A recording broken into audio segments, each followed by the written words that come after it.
It's 11 at night. You've got your bank app open on one screen and your brokerage app on the other. And for the first time in your life, you decide to add it all up. Every account, every investment, every dollar you owe. The number that shows up starts with a 1, followed by 5 zeros. $100,000. No alarm goes off. No confetti falls from the ceiling. Your bank doesn't send you a special notification. No friend calls to congratulate you. Because nobody else even knows this number exists. You just sit there, staring at the screen, feeling exactly the same as yesterday. And that feeling, that nothing, is the first sign that something huge just changed, without anyone warning you it was coming. Over the next few minutes, I'm going to show you with real current data from the US market what actually changes when you cross the $100,000 net worth mark, where that number puts you compared to the rest of the country, why your money starts working differently from here on out, the silent mistake that makes thousands of people lose this progress in under 2 years, and what the people who keep growing instead of falling back actually do differently. Before we keep going, if this kind of content is helping you understand your own money better, hit like right now. That simple click is what decides whether this video reaches someone else who, just like you, crossed this line with zero instruction manual. Let's start with something simple. Net worth is just everything you own minus everything you owe. Your cash, your investments, your house if you have one, minus your debts, your credit cards, your car loan. And here's the first thing almost nobody tells you. You're not as alone as you think. Based on recent analysis using US Census data, close to 60% of American households already have a net worth of $192,000 or more. But before you feel like you're late to the party, here's a number that changes the whole picture. The Federal Reserve puts the median American household net worth at just over $192,000. That's still the most complete, most current full snapshot of the country we have, the same one banks and economists use to make decisions. So if you're under 35, you're actually way ahead. The typical net worth for your age group is only around $39,000, which means $100,000 puts you at almost 3 times your generation's average. If you're between 35 and 44, your group's median sits closer to $135,000. So $100,000 basically has you catching up to your peers, not falling behind, no matter how it feels on the inside. And here's something else worth mentioning. Between 2019 and 2022, median household net worth in the US jumped 37% after adjusting for inflation, the biggest jump on record since this survey started. And the interesting part is it wasn't just the wealthy who gained. The households that started with the least actually made the biggest proportional gains, mostly by paying down debt and steadily building up savings and retirement accounts over time. And here's the part that trips most people up. You've probably heard that average net worth in America is over $1 million. That's true, but that number is inflated by a small pool of extremely wealthy households pulling the average way up.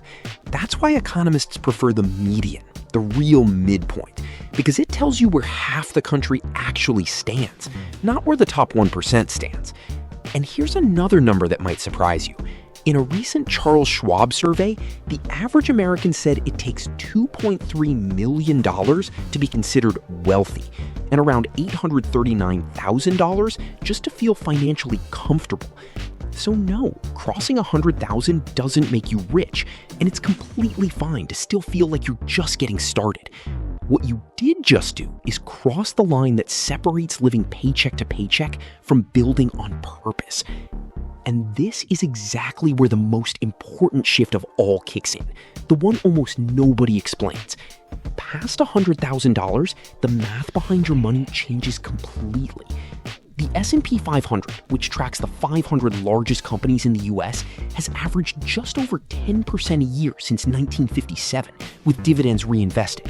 That means if your money is invested and the market behaves like its historical average, $100,000 can generate around $10,000 in a single year, just by existing.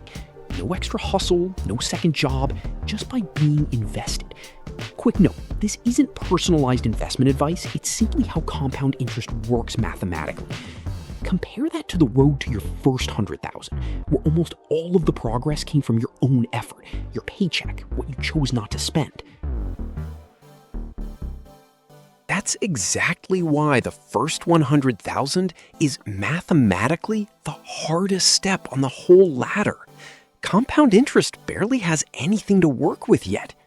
But past this point, every new milestone gets a little faster, because now you've got two engines pushing at the same time: what you contribute and what your money earns on its own while you sleep.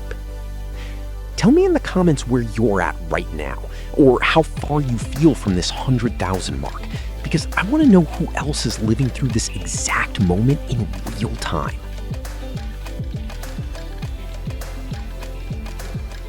Now, let's talk about what changes on the inside, because the number on the screen is only half the story.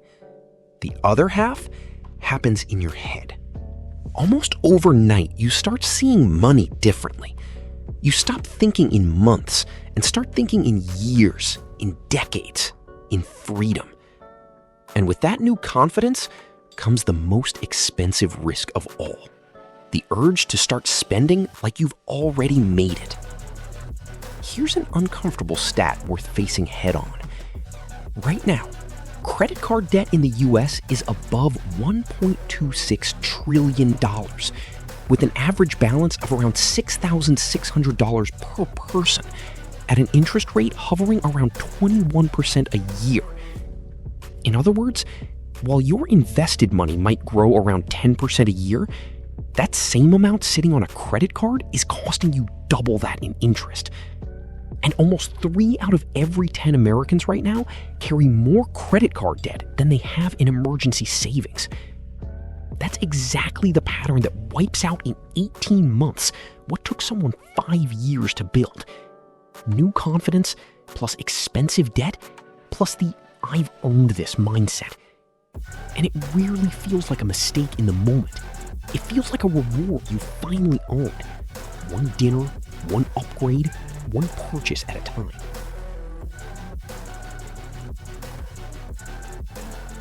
But here's the other side of that coin, the part I actually want you to sit with for a second. Fidelity, one of the largest retirement account providers in the US, reported that over 641,000 people now have $1 million or more in their workplace retirement account alone, an all-time record. Almost every one of those people, at some point, was exactly where you are right now, looking at a 6-figure number for the first time, with no idea it was just the launch point. And it's not an isolated trend. According to UBS's latest global wealth report, the US added more than 441,000 new millionaires in the last year alone, which works out to over 1,200 people crossing that line every single day, inside a country that already holds close to 24 million millionaires, more than 40% of every millionaire on the planet. The point here isn't to compare yourself to them. It's to understand that the road you just started on is the exact same one they walked, dollar by dollar, year by year, with no shortcuts, no lottery ticket, and no secret most of them will ever tell you at a dinner party. And speaking of risk, there's one that almost nobody mentions, and it can wipe out everything you've built in one bad month: not having an emergency cushion. According to a recent Bankrate survey, only 47% of Americans have enough liquid cash or access to funds to cover a $1,000 surprise expense. That means more than half the country couldn't absorb a hit like that without going into debt. If you've already crossed 100,000, but that money is fully invested with nothing liquid and accessible for a real emergency, you're still, practically speaking, just as vulnerable as someone with nothing saved at all. Because a single surprise expense would force you to sell investments at the worst possible time, right when the market is down, just to cover something an emergency fund would have handled in minutes. The number in your portfolio might say 100,000, but your actual safety net could still be 0. So what do the people who keep growing past this point actually do differently instead of stalling or sliding backward? 3 things, all simple, none of them glamorous. First, they automate their contributions, so investing stops depending on willpower every single month. Second, they keep that emergency fund separate and untouched, specifically so they're never forced to unwind their investments when life throws a curveball. And third, they let boredom do the work. They don't check the market every day, they don't react to every headline, they just let those 2 engines, steady contributions and compound interest, keep pushing quietly year after year while they go on living their lives. They're not doing anything extraordinary.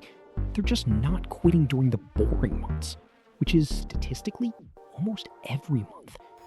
No hacks, no secret formula, just repetition long enough for math to take over. If you want me to break down exactly what changes at the next milestone, going from 100,000 to your first 250,000, and why that stretch is usually faster than this one, subscribe and hit the bell, because that breakdown with data just as real is coming in the next video. And I don't want to tell you about it here, I want to show you the whole thing.